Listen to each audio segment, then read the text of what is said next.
قيامة لجتشون قيامة وانتاتي مالتو سبيسي guyyaa makhluuqota hunda rabbiin kaasee hisaabuuf dura dhiyeessee gaafa obboleessa dheessee har rakkoon hammaatee haadhaa fi abbaallee nama dagachiise.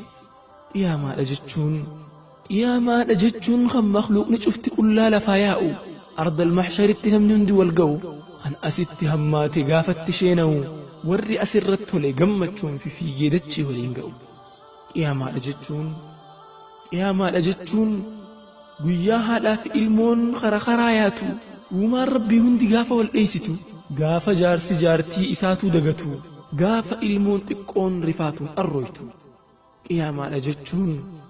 Qiyaamaadha jechuun biyya sheenaan teetiis humaatti siin goone booyinsi keetilleen khawwaas hin fayyanne kan jaalalloon kan kee dhufee siin dirmanne kan firri kee tokko sumaahuu yaadanne duuba guyyaa kanaaf nuti maal abdanne hojii khayriitirraa mee maal sinqeeffannee maal if duraa qabna kanarraa hojjenne.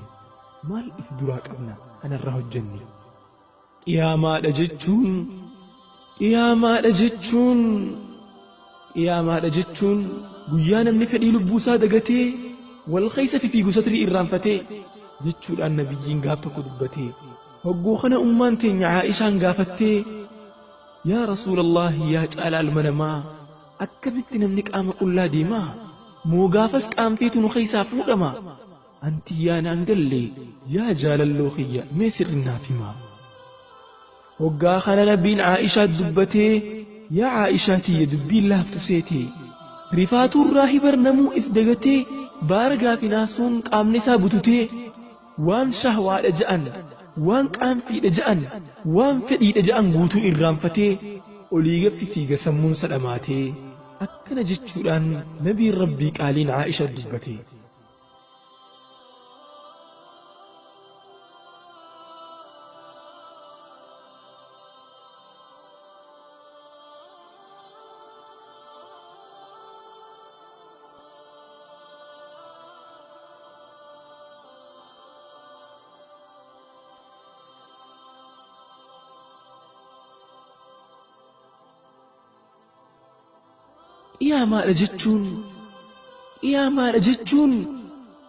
Qiyaamaadha jechuun kunoo guyyaa kana akkamitti nuti saciifnee turafnaa yaa ikhwaanii haa hin taphatina guyyaa guddaa kanaaf ammumaan qophoofna. Qiyaamaadha jechuun guyyaa rabbiin keenya zaataan nu mul'atu warri harka mirgaa rabbii isaa daawwatu fuulli isaanii ifee kan haalaan addaatu waan arra dalagee rabbitti ol kannate fudhachuuf eeggatu. Guyyaa lubbuun taanis lubbuun hin dalagatin bar akkaan sheenoytu yaa laytanii jechuun guyyaa quba nyaattu. Yaa Rabbi yaa Allah waa sirraan dhokatu ni beeyta yaa Rahmaan akka qalbiin teenya haalaan si jaallattu. Nusattari Rahmaan nusattari goytaa kun sittin jabaattu.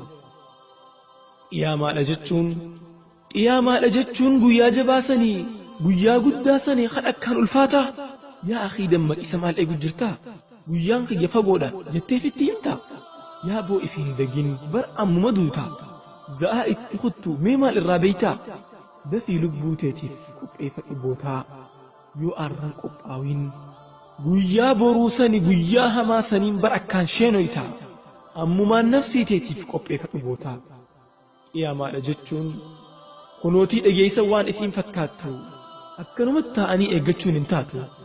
Salaataaf sommanaan if dura jaarratu jannata keessatti mana qopheeffatu kas malee beeki raaxaan tun sin baaftu jannanni qaaliidha laaftutti argamtu jannanni qaaliidha akkatti argamtu jannata san dhaaluuf ammaan marxifatu. Yaa Rahmaan yaa Ghafuur diliin nu guddatte atuunuma beeyta qalbiin nu xurooyte nusattari yaa Sattaar guyyaa jabduun dhuftee dachiin tee balloon tun nu kana dhiphatte lubbuun teenya hin qabdu bar waan dalagatte rahmata kee guddaa bal'aa san abdatte waa hundarra caalaa akkaan si jaallatte kun hongeessin Rahmaan haala keenya ilaalte waa hundarra caalaa akkaan si jaallatte kun hongeessin Rahmaan haala keenya ilaalte.